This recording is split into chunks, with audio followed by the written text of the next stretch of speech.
Hi there, it's John from Tutor2U. Welcome to the Economics Teachers Staffroom. In each episode we're going to consider a major topic facing economics teachers. We're going to ask our panel of experienced practitioners to give their advice and suggestions. Here we're going to discuss moving from teaching business to economics. Let's meet the panel. Hi, I'm Natalie and I teach at the Sixth Form College in Farnborough. We have about just over 4,000 students, so it's a pretty big college. I'm one of the teachers on the AQA Economics spec, and I've been doing it since the reform, so in 2015. Hi John, I'm Mike Mills and I have been teaching business and economics for over 20 years. About half of that I've been teaching economics. I work as head of business and economics in an independent school in the southwest. In addition to my teaching, I am also an examiner and have been a senior examiner, as well as contributing to Tutor2U as a presenter. Hi, I'm Glyn. I've been teaching nearly 20 years.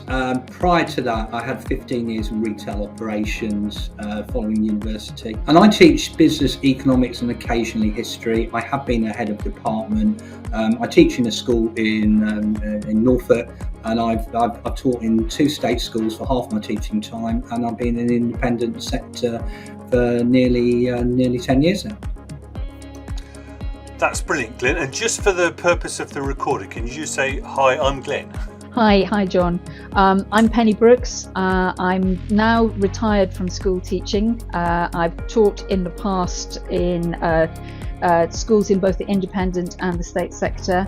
I've been a head of economics. I've done a bit of economics examining for both AQA and for EdXL exam boards.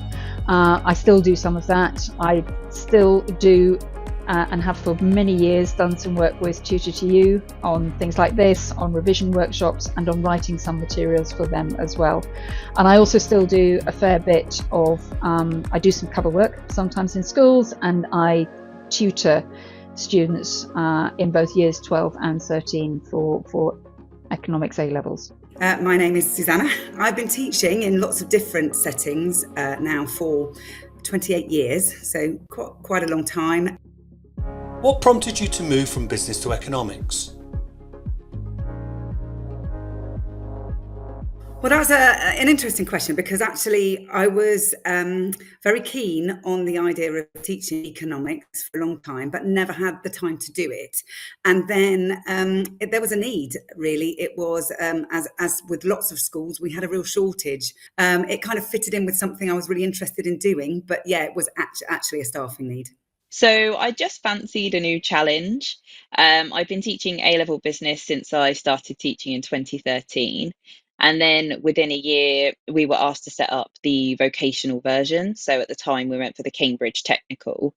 So I've been doing that for a couple of years, and I didn't want to become completely vocational focused. And there was an opportunity to join the economics team. And actually, it was really lovely to have a split of some vocational classes versus some of the kind of more traditional A-level classes. I think it was largely driven by students and student questions. Business and economics are 2 separate subjects, but often in the same department, although interestingly not at all the schools I've worked in. But it was students who would ask questions, particularly around which subject of the 2 they should choose. So being able to make an informed choice really drove my desire to be able to pick up some economics teaching as well. In addition to that, there was the personal interest, wanting to broaden my own horizons and develop my own skill set, particularly with a view to career development, given that a lot of economics jobs also teach business and vice versa. Right. I was told to, which was, I think, a lot of the experience that a lot of teachers have. I'd gone to be interviewed for a job as as head of business in a school, and they said towards the end of the interview, "Oh, by the way, we're thinking of introducing economics A level as well." That's all right, isn't it? And so, of course, I said, yes, that's fine. Well, business was always my main subject. I taught both business and I did a business BTEC, and I did an A-level economics at night school because I decided to go to university later on. But because I didn't have maths, I ended up doing a business degree with economics options as a BA. Obviously, when I started teaching, that was almost 20 years from the my BTEC or A-level, and obviously business was much easier to teach than the offset because I was able to apply it to my operational experience. However, my first position, there was an economics course. And obviously I knew that I would have to teach economics straight away. And because I didn't have A-level maths, I knew that might be difficult also, I thought. The other reason was I actually preferred the academic rigor of economics anyway. So I actually wanted I wanted to study economics, and I think it's because I enjoy the way it challenges student analytical thinking. So now I actively choose to teach it.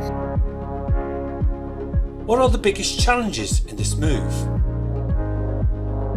So I think it's the intricacies of the subject. There's so many knock-on effects of a decision that's made, and it's making sure that you're confident on delivering that.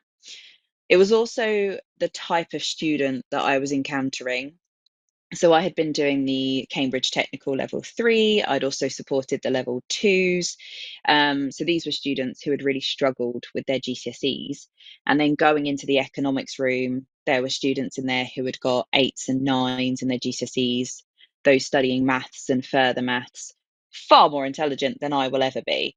So actually being able to step up my ability to challenge those types of learners was a real kind of personal development point. I also found having confidence in what I was delivering. I felt for the first kind of year or so, I was very protective of my presentations and making sure that there was so much detail in there that they couldn't get it wrong. Whereas year on year, I just kept reading and talking to colleagues and learning so that I can deliver it with far more confidence. But there's so many nuances and diagrams and stuff to get your head around that I felt that I was always learning as I was delivering. Well, I think obviously one of the main challenges is learning the content. There is a lot of content, and especially if you're learning it at the same time or just slightly before delivering it, it's finding the time to do that. I think then the second biggest challenge I would say is that a lot of people told me that I would find might be a lot easier because of the overlap with kind of business content. In actual fact, I found that more challenging than the macro because I felt I had to relearn quite a lot of things. So I think that was it was kind of that unpicking of that core business knowledge and building it back up.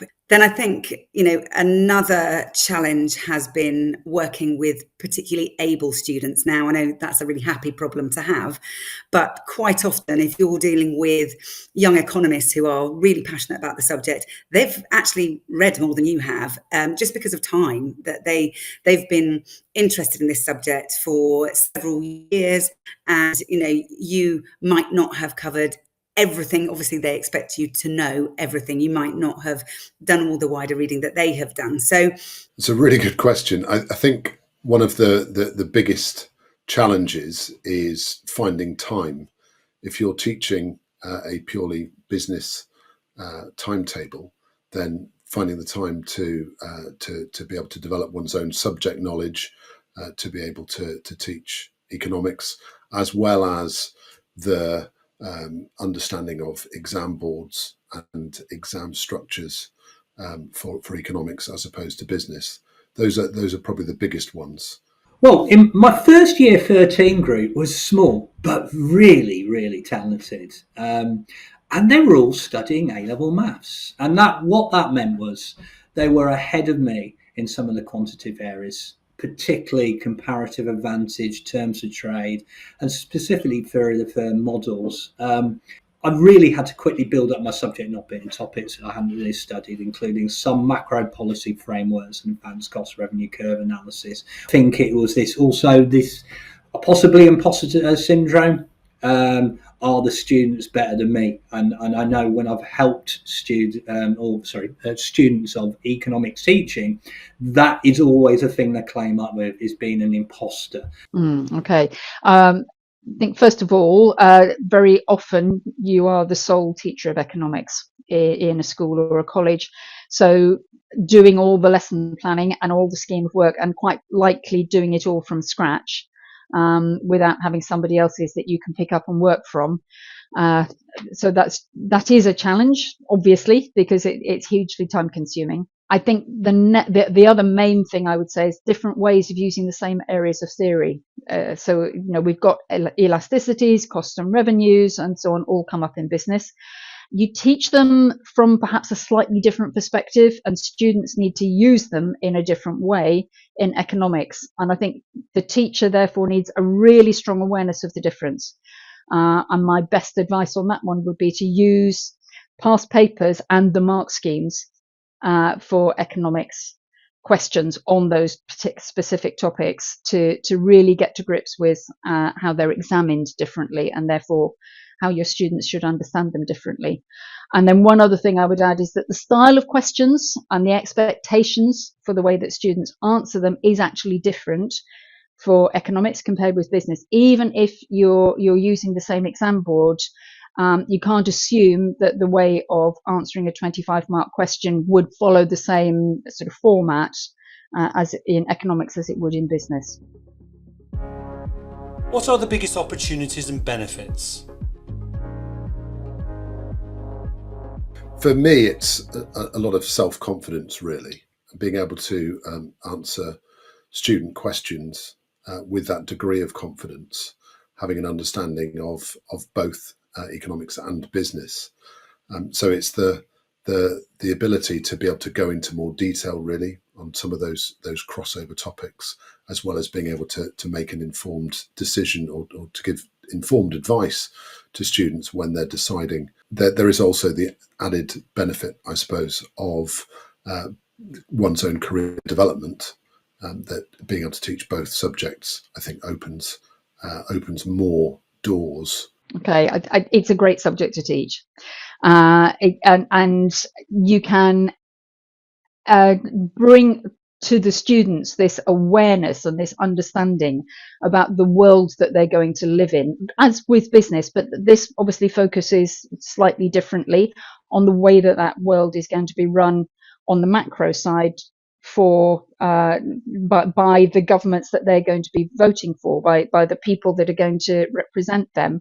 And you can really, there are so many opportunities to engage the students through economics, again, as with business, through the current news events. And I don't know how many times, is one driving or walking or whatever to work in the morning and find that there's something that comes up on the news which is chiming exactly with what you were going to be teaching today or this week. I mean, it goes without saying, both for students and me, it gives me a deeper academic challenge. It offers richer opportunities for structured reasoning and evaluation.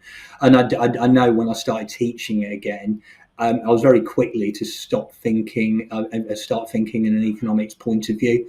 Also, I guess, make sure you use your expertise. What I found was many of the micro topics, especially market structure, I was able to apply my knowledge of that business. Obviously, flexibility. If you are just teaching business, then that's going to narrow what you need to do. You're going to need to probably teach both subjects. I guess cross-disciplinary, it really helps strengthen your numerical data analysis and critical thinking.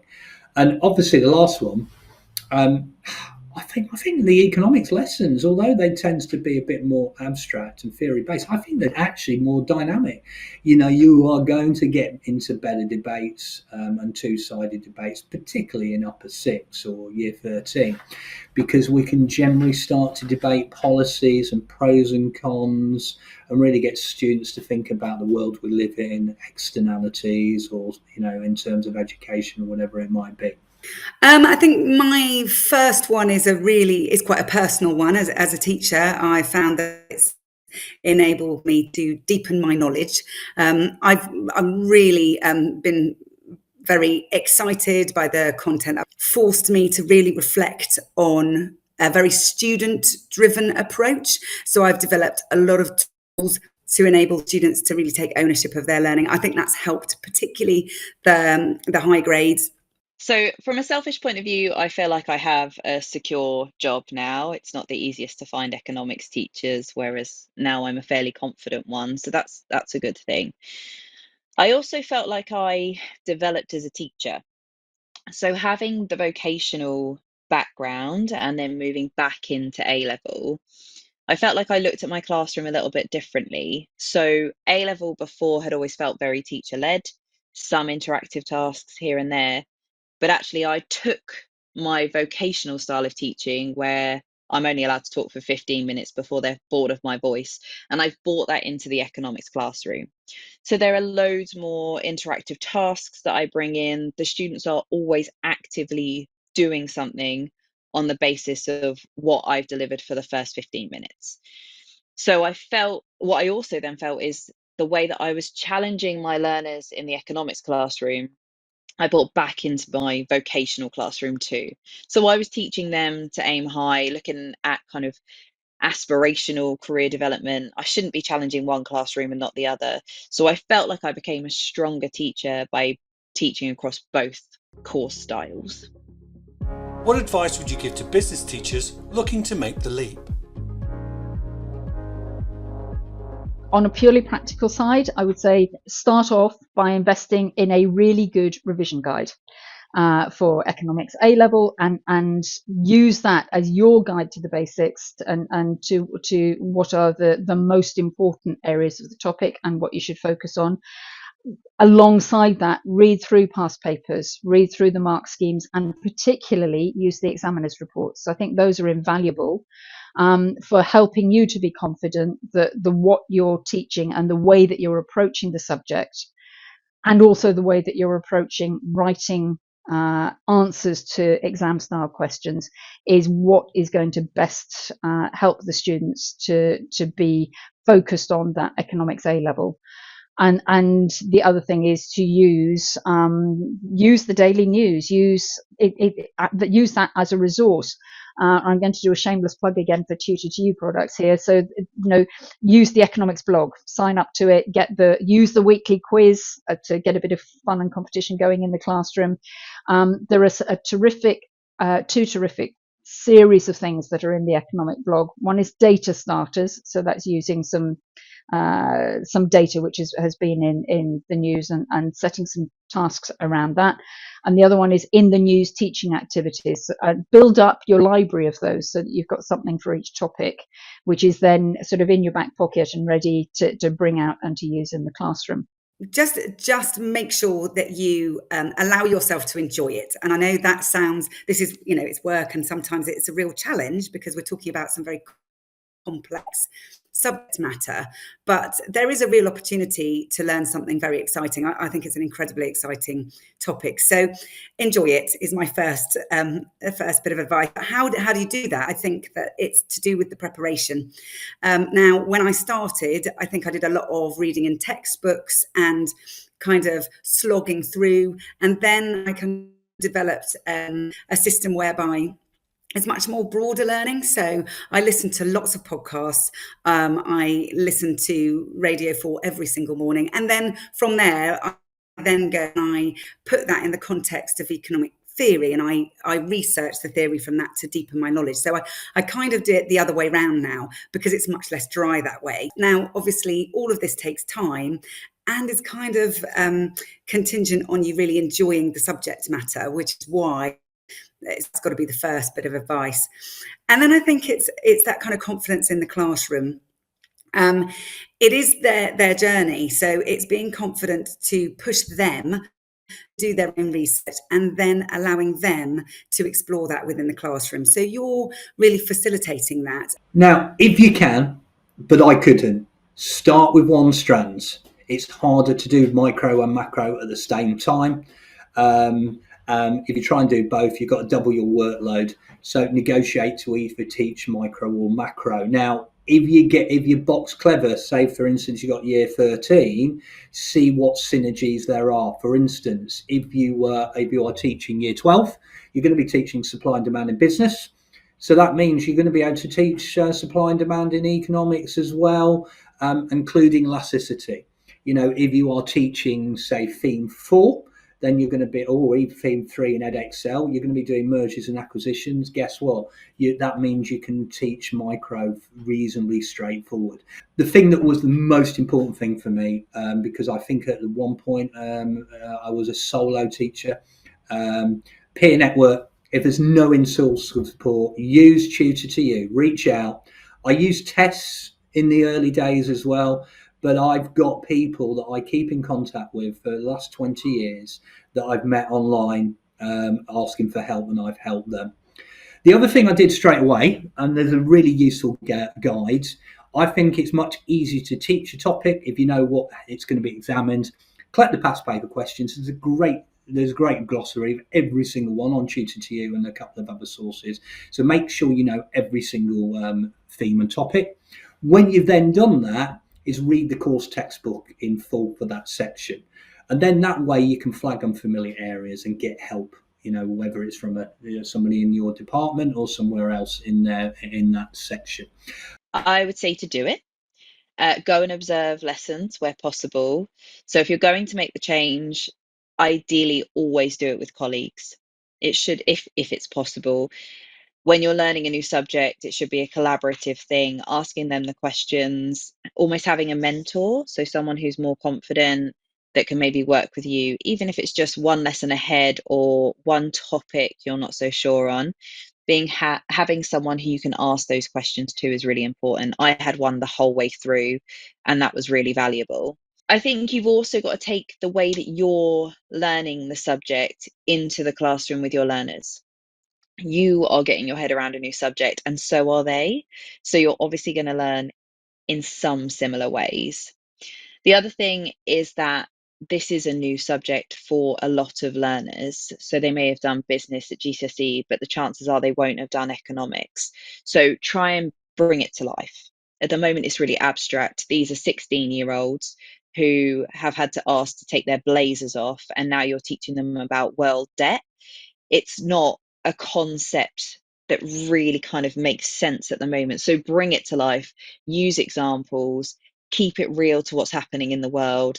If you have to use a silly example every now and again or a silly mnemonic, do it, because they are getting their head around a completely different subject that is very abstract.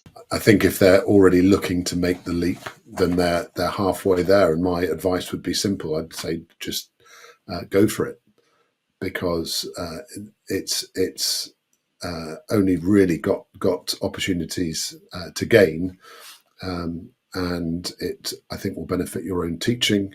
It will benefit your own career. It will benefit your own self-confidence, and in doing so, it will benefit the students that are in your care. So I would say, quite simply, just absolutely go for it. Thanks for tuning in to this episode of the Economics Teachers Staff Room.